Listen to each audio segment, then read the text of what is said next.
취재 제안이 있었다라고 이 기자가 주장을 하는 겁니다. 한국이 정말 얼마나 많은 사람들로부터 사랑과 주목을 받고 있는지 참 미안하고 안타깝고 쑥스러운 마음이 듭니다.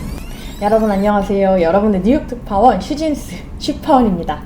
지금 이곳 뉴욕은요, 날씨가 굉장히 시원한 편이에요. 이 원고를 쓰고 있던 아침 9시쯤에도 제가 온도를 확인해 봤더니 24도 정도를 기록하고 있었고요.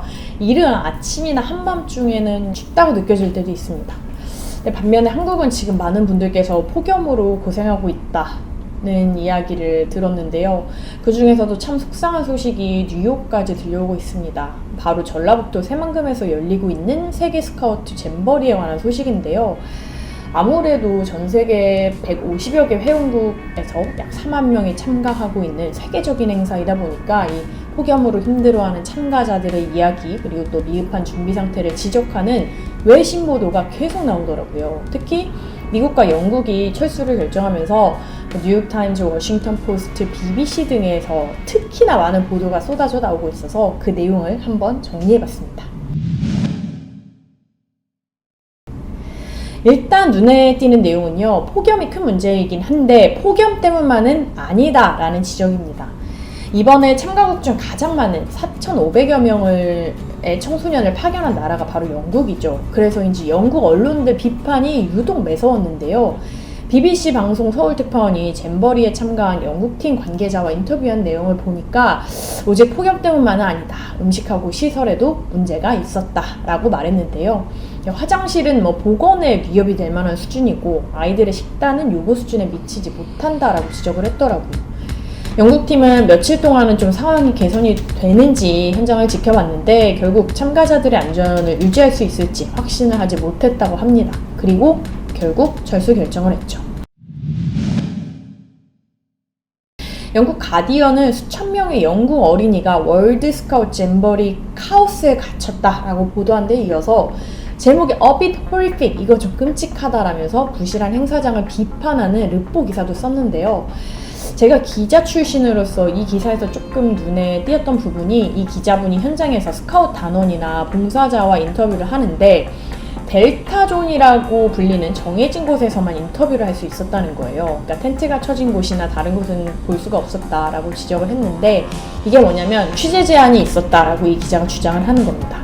그리고 또 참가자들과 소통을 할 때마다 주최 측이 혹시나 학대, 오해 발생 가능성 등을 예방한다는 명분으로 일일이 동행을 했다고 하네요. 그리고 참가자의 8%가 이번 행사에 대해서 매우 만족한다라고 밝혔다는 설문조사가 있었다는데, 이 기자는 한국 영국 스카우트 단원이랑 인터뷰한 내용을 인용을 해서 설문을 할 때 관계자들이 있는 상황에서 이번 행사에 대해서 긍정적인 말을 하도록 압력을 받는 것처럼 느껴졌다라고 이 참가자가 그렇게 느꼈다더라라고 전했습니다. 1,500명 정도 참가자를 보낸 미국은 어땠을까요? 결국 평택에 있는 캠프 험프리로 철수 결정을 했잖아요. 그러니까 미국 뉴욕타임즈는 이제 아이들을 한국에 보낸 걱정하는 부모님들, 가족들 이야기를 많이 전했더라고요. 그래서 14살 아들을 한국으로 보낸 콜로라도의 커스틴 씨가 인터뷰에서 아들이 굉장히 심각한 탈수 증상이 있고 토하고 난리가 났는데 클리닉이 닫았다는 이유로 치료를 못 받았다, 이런 이야기를 했어요. 그러면서 한국 정부가 전 세계에 사과해야 된다라고 말했습니다. 또 10대 아들을 보낸 뉴욕에 사시는 로라 씨도 한국이 더 준비를 잘했어야 하는데 실망이 크다라고 말했습니다. 이 잼버리 대회 참가자들도 풍자밈을 계속 만들어내고 있거든요. 그러니까 인스타그램 계정을 만들었더라고요. 거기에 이제 참가자들로부터 각종 밈을 받아서 계속 그 포스팅을 하고 있는데, 참 미안하고 안타깝고 쑥스러운 마음이 듭니다.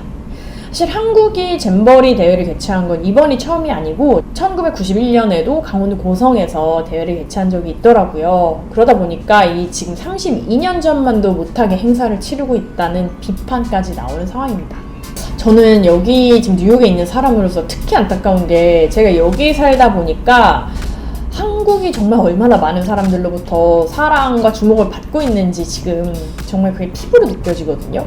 그러니까 이를테면 한국어를 배우고 싶어하는 현지 친구들이 진짜 많아요. 그래서 제가 영어와 한국어를 서로 연습하기 위한 그런 모임에 나가면 한국어를 연습하고 싶어하는 미국인이 훨씬 많기 때문에 1대1 언어 교환이 안 되고 뭐 저 한 명에 뭐 이렇게 한국어 배우고 싶어하는 친구 3명, 4명 이렇게 같이 이야기를 하는 경우도 있고 끝나고 나면 우리 K타운에 한국 음식 뭐 맛있는 거 먹으러 가자 이렇게 얘기를 하거나 엊그저께 한국 무슨 드라마 봤니? 뭐 새로운 예능이 나왔는데 뭐 이 연예인이 이렇다더라 아니면 한국에 무슨 뉴스 봤니? 이렇게 이야기하는 친구들이 많아요. 사실 저보다 소식을 잘 알고 있고 최근에 그 끔찍한 흥기난동 사건, 안타까운 그 사건에 대해서도 저 모르고 있었는데 먼저 기사 보고서 괜찮은지 거기 한국에 사는 친구들 괜찮은지 물어봐 줬거든요. 아무래도 지금 한국이 전 세계에서 가장 힙하고 재미있는 나라이다 보니 이 한국에서 열리는 세계 행사에 청소년 친구들이 얼마나 기대를 하고 갔겠어요. 그러니까 제가 한국을 대표하는 사람은 아니지만 절대 아니지만 한국에서 이런 고된 경험을 한 청소년들에게 진심으로 미안하다고 이야기를 하고 싶어요. I would like to apologize and support to all the teams and volunteers enduring the heat wave and facility challenges at the 2023 Jamboree in South Korea.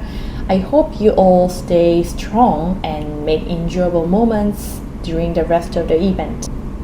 그리고 관련 기사나 영상에 달린 댓글들 보면 저랑 비슷한 마음 가진 한국분들 진짜 많은 것 같아요. 그러니까 최근에 영국 가디언에서 잼보리 관련 유튜브 영상 올린 거 봤는데 거기에 정말 많은 한국분들이 댓글을 다셨더라고요. 그러니까 많은 분들께서 걱정하고 응원하고 계시니까요. 이 마음이 전 세계에서 한국에 온 잼보리 참가자들에게 꼭 전해졌으면 좋겠고요. 부디 남은 기간 동안은 지금까지보다 좀 더 유쾌하고 좋은 추억과 경험 쌓아서 고국으로 다시 돌아갈 수 있으면 좋겠습니다. 네, 저 슈퍼는 다음에 더 알차고 재미있는 소식으로 찾아뵐게요. 다음엔 좀 더 밝은 소식 들고 와볼게요. 제 이야기 들어주셔서 감사합니다. 안녕!